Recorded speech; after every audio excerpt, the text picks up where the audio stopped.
उस लड़की से बचने के लिए तीनों दोस्त कार में जाकर बैठ गए।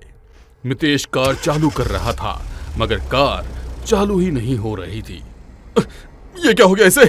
कहते हुए वो दोबारा कोशिश करने लगा। मुश्किल से कार चालू हुई। मनु तो डर के कारण कांप रहा था। मितेश उसका हाथ पकड़कर उसे हिम्मत दे रहा था मगर खुद भी काफी डरा हुआ था। अपनी आंखों के सामने अपने दोस्त की लाश और भयानक लड़की के साए को देख वो गड़ा हुआ धन तो भूल ही चुके थे। सभी वो धन से भरे हुए कलश वहीं छोड़कर आ गए थे। कार उस लड़की की नजर से बहुत दूर जा चुकी थी। लड़की उन कलश में से सोने के सिक्के उड़ाती हुई जोर जोर से हंस रही थी। खून चाहिए मुझे, खून, बदले में मैं तुम्हें खून दूंगी। कहते हुए वो जोर जोर से हंस रही थी। मनु अपने घर पहुंच चुका था मगर अभी भी डर के कारण थर थर कांप रहा था। बिस्तर पर लेटे लेटे ही वो अचानक पसीना पसीना हो गया। घबराते हुए उठा और अपने हाथों से अपने चेहरे का पसीना पोंछने लगा। पास ही उसकी माँ बैठी थी। क्या हुआ है तुझे? 2 दिन के बाद होश आया है। तेरे दोस्त बेहोशी की हालत में तुझे यहाँ छोड़कर गए थे और बुखार भी कितना तेज था।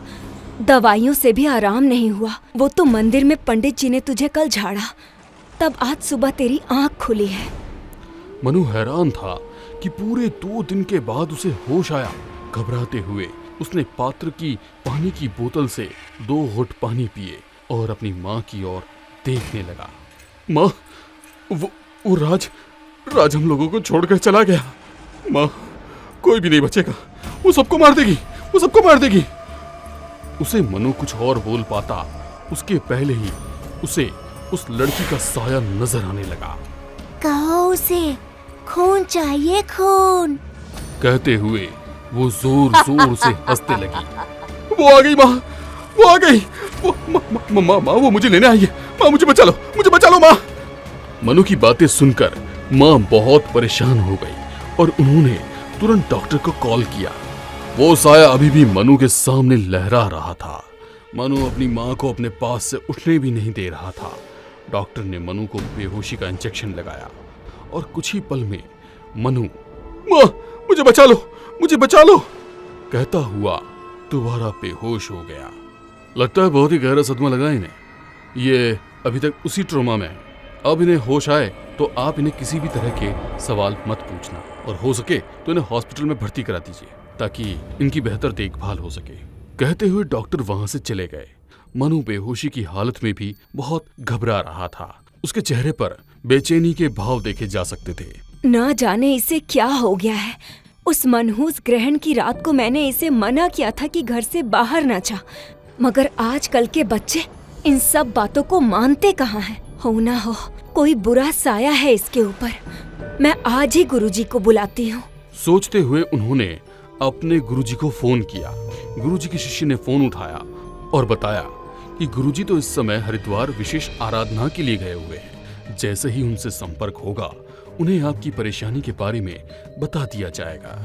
माँ परेशानी से उसके करीब बैठी हुई थी। तभी उन्होंने सोचा कि सच्चाई का पता लगाना ही होगा। क्यों ना इसके दोस्तों को फोन लगाऊं, उनसे ही पता चल जाएगा कि उस रात क्या हुआ था। मनु को होश आया था तो वो राज के बारे में पूछ रहा था, मगर उस रात तो मितेश और विवेक ही मनु को छोड़ने गए थे। राज वो कहाँ है, पूछना ही होगा। माँ ये सब सोच रही थी कि मनु को होश आने लगा। माँ सब कुछ भूलकर उसके सिर पर हाथ फेरने लगी। अपनी माँ को अपने पास बैठे देख मनु भी अपनी सारी तकलीफ भूल गया और उसके चेहरे पर मुस्कुराहट आ गई। बेटे के चेहरे पर मुस्कुराहट देख माँ ने भी राहत की सांस ली, मगर ये राहत कुछ ही पल की थी। मनु बिस्तर से उठने की कोशिश करने लगा, मगर वो चाहकर भी उठ नहीं पा रहा था। ऐसा लग रहा था कि वो पूरी तरह से थका हुआ हो या किसी ने उसे बिस्तर से बांध दिया हो। उसका पूरा चेहरा पसीने से भीग गया था। तभी उसकी निगाह ठीक उसके सामने खड़ी हुई लड़की के साए पर गई।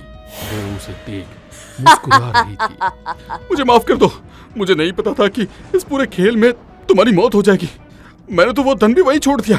मुझे नहीं चाहिए वो धन, तुम सब रख लो, मुझे छोड़ दो। उसकी माँ ये सब सुनकर हैरान थी। मौत? किसकी मौत? धन, ये सब क्या बोल रहे हो? लगता है तुम अपने होश में नहीं हो। मनु के कान में मानो माँ की आवाज ही नहीं आ रही थी। वो उस साये को ही देख रहा था।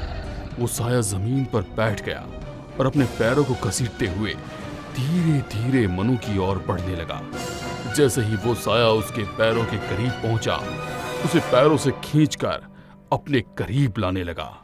छोड़ दो मुझे, छोड़ दो, प्लीज प्लीज छोड़ दो मुझे, जाने दो मुझे, कहते हुए मनु जोर जोर से रोने लगा। अचानक ही वो साया गायब हो गया। एक पल को मनु को यकीन ही नहीं हुआ कि वो साया इतनी आसानी से उसे छोड़कर कहां चला गया। वो कमरे में तब दूर दूर तक देखने लगा। उसकी माँ को कुछ समझ नहीं आ रहा था कि ये सब क्या चल रहा है। वो मनु के सिर पर हाथ रखकर हनुमान चालीसा का पाठ करने लगी। भगवान का नाम लेने से उसके साये को तकलीफ हो रही थी। उसने अपने हाथों के इशारे से उस पलंग को हवा में उड़ा दिया। पलंग के हवा में उड़ते ही माँ भी हनुमान चालीसा बोलना भूल गई। पलंग अभी भी हवा में था। तभी मनु को एहसास हुआ कि जैसे उसके पीछे कोई है। अपनी गर्दन पर उसने किसी के हाथों को महसूस किया। डर के कारण मनु उसे देख भी नहीं पा रहा था। तभी उसने अपने हाथों के नाखून से उसका चेहरा नोच दिया। चेहरे से बहता हुआ खून पीते हुए वो बहुत खुश हो रही थी। खून चाहिए मुझे, खून, बहुत सारा खून। तुमने मुझे जिंदा किया है, तो मुझे खून देने की जिम्मेदारी तुम्हारी ही तो होती है। कहते हुए वो जोर जोर से हंसने लगी। माँ अपने बेटे के शरीर से बहता हुआ खून देखकर परेशान थी। साये ने उसके शरीर का पूरा खून पी लिया। मनु का शरीर सफेद पड़ चुका था। माँ ये नजारा देख बेहोश हो गई। पलंग अपने आप जमीन पर वापस आ गया। साये ने बेहोश माँ का पेट चीर उसका भी खून पी लिया और वहां से गायब हो गया। अगले दिन जब नितेश और विवेक को मनु की मौत के बारे में खबर मिली तो दोनों परेशान हो गए। यार नितेश, तूने सुना? मनु भी मारा गया। पहले राज और अब मनु। कहीं ऐसा ना हो कि हमारी बारी भी हो। यार मैं तो पहले से ही डरा हुआ हूं और तू मुझे और डरा रहा है। जो खुद डरा हुआ हो वो दूसरे को क्या डराएगा रे? मैं तो ये शहर छोड़कर हमेशा के लिए अपने मामा के यहाँ जा रहा हूँ, मगर जाने से पहले एक बार तुझसे मिलना चाहता हूँ। क्या तू मुझसे मिल सकता है?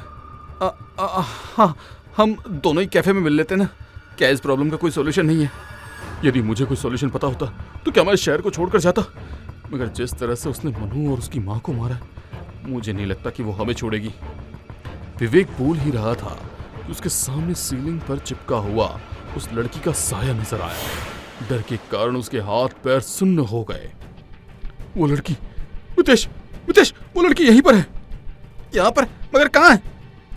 कहते हुए मितेश इधर उधर ढूंढ रहा था। तभी सामने टेबल पर वो लड़की बैठी हुई कच्चा मांस खा रही थी और उन दोनों को देखकर मुस्कुरा रही थी। विवेक को वो सीलिंग पर नजर आ रही थी तो मितेश को वो टेबल पर नजर आ रही थी। दोनों की हालत उसे देखकर खराब हो रही थी, मगर वो लड़की उन्हें देखकर जोर जोर से हंस रही थी। दोनों वहां से भागकर बाहर निकल गए। वो लड़की भी धीरे धीरे छिपकली की तरह रेंगती हुई दीवार से नीचे उतरी और गायब हो गई। विवेक भागता हुआ रेलवे स्टेशन पहुंचा और काउंटर से टिकट लेकर सामने जो ट्रेन खड़ी थी उसी में जाकर बैठ गया। ये ट्रेन कहीं भी जाए, मैं तो इसी में बैठकर हमेशा के लिए यहां से दूर चला जाऊंगा। सोचते हुए खचाखच भरे हुए कंपार्टमेंट में जैसे तैसे अपनी जगह बनाकर उसने सीट से अपनी गर्दन टिका दी और आंखें बंद कर ट्रेन चलने का इंतजार करने लगा। जैसे ही ट्रेन चलने लगी उसने अपनी आंखें खोलकर देखा तो जो कंपार्टमेंट अभी पूरी तरह से भरा हुआ था वो अब पूरी तरह से खाली है। उस कंपार्टमेंट में कोई भी नहीं था।